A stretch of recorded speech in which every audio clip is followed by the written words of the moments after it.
Hey, happy Friday. Welcome back to another Friday Tech Workshop. I'm Joseph, a senior developer advocate with Appsmith, and this week's workshop is all about joining data from different data sources.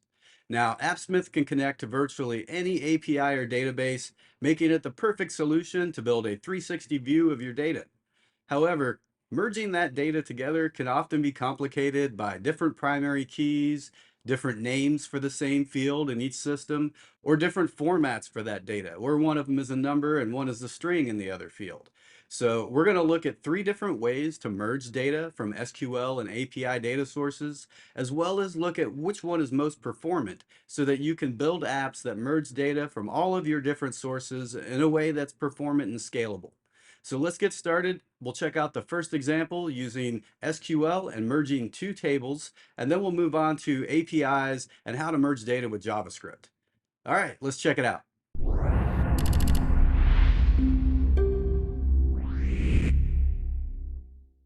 Okay, so we're going to talk about some best practices around joining data today. But before we get into the more complex stuff of joining SQL and an API with JavaScript, I want to just look at the most basic, simple use case here where you've got two different tables, same database, and you can just use a join statement to bring that data together. So this is the preferred method anytime this is an option. If you can do the join on the server, that's way better for performance than trying to map over two different sources in the browser and use JavaScript to merge that. It's possible, and we'll look at how to do that. But anytime you can let the server do the work, you want to go that route instead. So in this example, I have a table of 2 million sales records here. Got the same table here in Supabase, and there is a column here for the order ID, but there's no customer data in here at all. I know what they ordered, amounts, dates, and everything, but the only thing I can join this on is that order ID, and then I have to connect that to a customer somehow. And then separately, I've got this customer order table, and then here it's just an order ID and an email. So it gets me to the right customer ID, but again, I don't have all the customer info. I only have that ID. So we'll do one join there, and then we're going to use a third table that's coming from an API, and we'll join that one with JavaScript. So first, let's look at just how these two were set up before any joins. So I've got the sales query here, and this is just getting all from the sales table and limiting to the first 100 records because we have 2 million there. And just want to show how this works so that you can build it to scale in a large data set. But we're going to start out with just 100 here. So we're pulling in some records. We got that order ID, but no data for the customer. And then separately, this query, the customer orders table, this is giving me back a list of order IDs and the customer emails. And so I want to put those both in the same table. Now, we're going to do a join and be able to delete this table here and then just display that email in the first table. So that's the end goal. And if we go to this query, I'm just going to extend the existing sales query here to add that extra data. So we're selecting all fields from the sales table, and we want to join this table with the customer order table. So we're going to add a join statement here, but there's a couple of issues we're going to run into. And I have set this up in a way that it's not best practices on the data side. The schema and the field naming, I've purposely thrown in some things there that are going to make this more difficult. So we're talking about best practices to join the data, and when you're doing that, you're going to run into these type of things where you don't have the option to just change some field names. Maybe it's an API and you have no control over that at all from some third-party SaaS, or it could be a database that you own, but it's going to break a ton of things if you change it. So, you're going to run into these type of things, and I just want to point out we've got some not so best practices on the data side on purpose. And then we're going to look at how to join that, how to work around that, and join it in a way that's good for performance. So best practices on the joining side. All right, so let's go ahead and get this set up. We're going to join the data. I want to connect this table, the sales table. I want to join the customer orders table. and then you join it on a certain field. So what's the field from the first table that matches with the field from the second table? Now, in this table, we have a field called order ID. So I could say join on order ID equals, and then in the other table, in the customer orders table, let's just check on this side so I can keep that open. Here it's also customer ID. So it's spelled and spaced and casing, all that's the same. Now this is not going to work because there's two different tables here. I'm not saying which one is which, so it doesn't know which order ID from which table here. That's one problem. The other thing is we need quotes around this because it's only seeing the word order. So it gets as far as select from and all this looks good, join on. And then if you look at the error, it says syntax error at or near order. So it didn't even see the word ID as being part of this field name. All right, so if we put some quotes around both of these, you want to use double quotes for Postgres. And if it's a field or a table name that has a space or an uppercase character or whatever, then you'll need those quotes. They're optional if the field name or the table name is all lowercase with no spaces. But as soon as you have any of those special characters, you'll need the double quotes. So let's see if that fixed the first error that we have here where it says at or near order. Okay, we have a different error now, so that's progress. We did fix the reference here for those field names, but then it says the error is with the relation customer orders. So let me double check that table name here. It's customer order singular. I thought that was part of it. This is another error here. All right, now we have another error about order ID. So in the first error, it only saw the word order. It didn't even know that ID was part of that field name. We put some quotes around it. Now it sees it as an individual unit, but it's still giving us an error. This time it says ambiguous position. So we have two different tables that have a field called order ID, and it doesn't know which is which. So the first table is sales. And the second one is the customer order. Now, since that one has the underscore, I'm going to use quotes on it, but I don't need it on the sales one. We should be getting closer now. Let's see what error we get this time. Okay, so it's trying to do something different. We're getting a little further. What is the exact error here? Valid table name. Oh, I missed a quote here. We're getting all kinds of new errors that I didn't plan on. Typos everywhere. All right, now we're getting somewhere. So it's trying to do this comparison, and the error that we're getting now, look at this hint. It says that the operator doesn't match for the argument types, and you might need to add explicit typecasting. So let's look closer at the databases here. Now, if you look at the order ID in the customer order table, here it's a number, int 8. And if we look at the sales table, that same field over here for order ID is a string. It's a varchar. So it's trying to compare those two, but nothing matches, and it's not finding any results where those two keys match up. So we'll go back here, and what we need to do is add typecasting, either to make the string a number or the number a string. So let's make them both numbers, which means we want to use typecasting on the one in the sales table, the one that's a string right now. All right, so we're going to take this sales field here. I'm going to wrap that in parentheses, and we will cast this as an int. So we use cast outside the parentheses. Then we have this field that we want to cast as an int. And that should be in here. Here we go. So we'll run this, and now we're getting the data joined. We don't have an error, but we got this warning. And I think this is just an extra Appsmith thing that we're throwing in. So the database isn't giving us this error or warning, but Appsmith is telling us that we've got a duplicate column name. So we were able to join the data once they're the right field type, but we're selecting all from both tables. And if you look at the JSON here, I have that order ID as part of the sales table, and then the customer ID. And I believe it's just omitting the extra version here in the display, but it's actually returning both.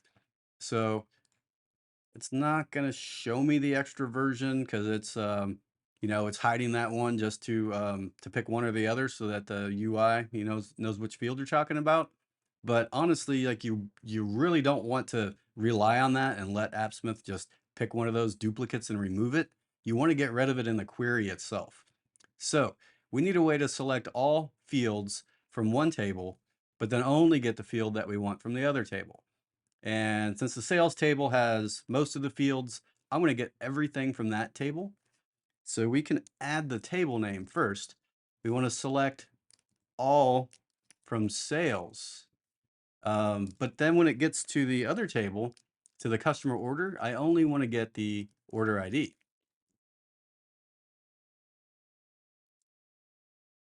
Now let's see, this one I need quotes because it is uppercase and has a space. So this should get the same set of fields without that duplicate. We'll get all from the sales table and then just the order ID here on the second one.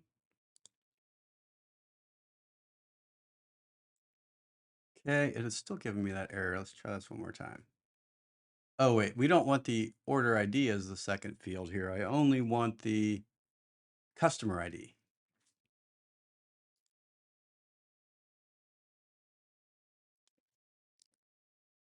Okay, so now we don't have that error or the warning about a duplicate order ID, and I'm able to get every field from the first table and then only that customer ID with the email for the second table. So now that all this data is in the same response, I'm just going to swap out. We can just delete this table because we added it to this table, right? So that value is now in this data set, and I don't need that second table at all. I'm just going to move the customer ID, which is the email. We'll move that a little towards the front here by the order ID. So you can see now that we have that data joined into a single API response, or SQL response rather. And this is the preferred way. Anytime that's an option, just let the server do it. However, you don't always have that option. So with the next example, we're going to get the rest of the customer data. I want to use this email to look up their name and add that here next to the order ID. So for this part now, we're going to join Supabase, the SQL data here, with an API. And I've got a API here I'm using from Makun. This is their API playground. It's using Faker.js to generate a bunch of mock data. And there's endpoints for companies and contacts, customers, a bunch of different stuff. And so I've just used some of these emails in my data set for that join table so that we can match it up with this mock data.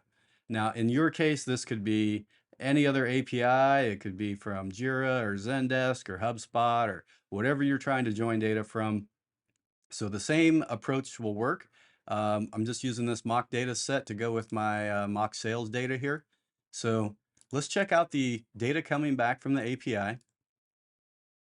We've got this get customers API query here, and it is returning, it has its own ID for the customer, and then it has the customer's name and email. And so we're going to try to find the ones that have an email that matches up and add that to this table.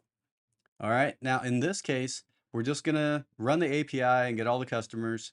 And then here I want to add a column to display that customer name. So this time, instead of letting the data get merged before we run the query, and it comes back as part of a single response, that merged the data in here, and it's all data from the response. This time, though, what we're going to do is add a custom column. So if you come over here to the table widget, you can add a new column, and we will call this customer name. And then go into the column settings here. I'm going to drag this to the front first, just so we can see things as we're changing it. Okay, so it's blank right now. I'm going into the settings here for the customer name, and we can type some JavaScript here to compute, to look up the right value that goes with each order ID. So this isn't the most efficient approach, but it is pretty easy, and I want to just show it first and then show you the right way. So you might try to just do a find on the customer table. If we look at that get customers data and then do a find, we can look for the customer where the customer.email equals, and then we'll compare that to the current row that we're on. And in this row, the email is called customer ID. So we'll compare that to the customer ID, and that's going to give us back the entire object for that row that matches. But we want, that is C for customer, not E. There it is. So we're getting back an entire object for each customer. I just want the name. Now in JavaScript, the dot find, it'll return the first object or the first element in the array that matches. And then from that, I want to get the dot name. And so you can see it's taking the current row's customer ID, which is an email, going through the entire customer data set and finding the row that matches that email, and then just pulling out the name. And it works. It would probably work with hundreds or maybe even thousands of emails, but if you end up having a ton of data on the client side, it's going to slow down because it's doing a find for every single row. And it's really only calculating the ones on this page. You know, the table widgets perform it like that. It's not going to try the ones that aren't visible. But it's still not great for performance because every single row has to start at the first record and then keep looking and looking until it finds a match, and then start over and do the same thing for the next row and the next row. So yes, this works. It is not the best for performance. So a better way to do it, you can loop through the data still, but you only loop through once for the entire set to find all those matches and then join it. Here, we're still going to use some JavaScript, but it's going to be way more performant with only a single loop. So the first thing is to add a new JS object. And I've already got one. Let me go ahead and add a new one so we can start from scratch. And what you'll want to do is first you map over the data and you need to store all of the keys somewhere. So I'm going to make a customer object to look up those keys. And this is just going to be an empty object to start out with. And then every row that we go through when we create this map to look up the values, what we'll do is go over the get customers data, and I'm just going to declare this as a variable first. So customers equals that response data, and we'll go for each customer. I want to take that customer and set the value of this customer object, and then use the email for a key. So c.email will be the key that we're going to create a key value pair here. And then we'll set that equal to this customer. I'm going to do the entire object instead of a single field so that we can look up everything. And then we'll just return that. So return this dot customer object. And let's take a look at this now. So you can see that I'm getting back this object where each row has a key of the email, and then the value is the entire customer object, including the email. So this way we can say customer object dot email, or square brackets because there's a dot in the email. And we'll use that email value to access the exact right one and then get to the name. So this loop will only run one time for the entire data set. And now back here in the table, I'm going to update this instead of doing this find on every single row. Instead, I want to start out looking at JS object 2 at that customer map object that I created. And then inside of here, we'll just pass the email from this row, from the current row. And in this case, it's called customer ID, not email. So we're back to getting an entire object for each row, just like we did at first on the other method. And then we just got to access the name from that object. So now we're able to join the data from SQL and from an API with a single loop. So way better for performance. You're going to have things like this come up all the time trying to join data from different sources. And if you were to do this with two sets here and then two more sets in the next table and build an entire app like that, it's just going to end up crawling to a halt. So you really want to use this approach for the best performance. And if you can do the join on the server side, like we did in the first example, that's the overall best for performance. But chances are your data is not in the same table. So second, if you've got it, in completely different systems and you do have to join it with JavaScript, then this method using that map object is the best approach. And then that find that I showed in the middle there, it works, but you probably don't want to do it that way unless if you're doing a single object, like say a form, if it's filling in a value on a form, that would be fine. You could do a find request there and look up one value from one record, no problem. But if you're doing it at the row level for an entire table and every single row, you do not want to use find at the row level like that. So I think that's all I wanted to cover for this week.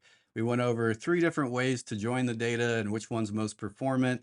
You can either do it on the server side or on the client side. Just be careful about how you're looping over the data. So that's it for this week. If you have any questions on this or ideas for future workshops, feel free to drop a comment below. So thanks again for watching. Please don't forget to like and subscribe, and we will see you next week.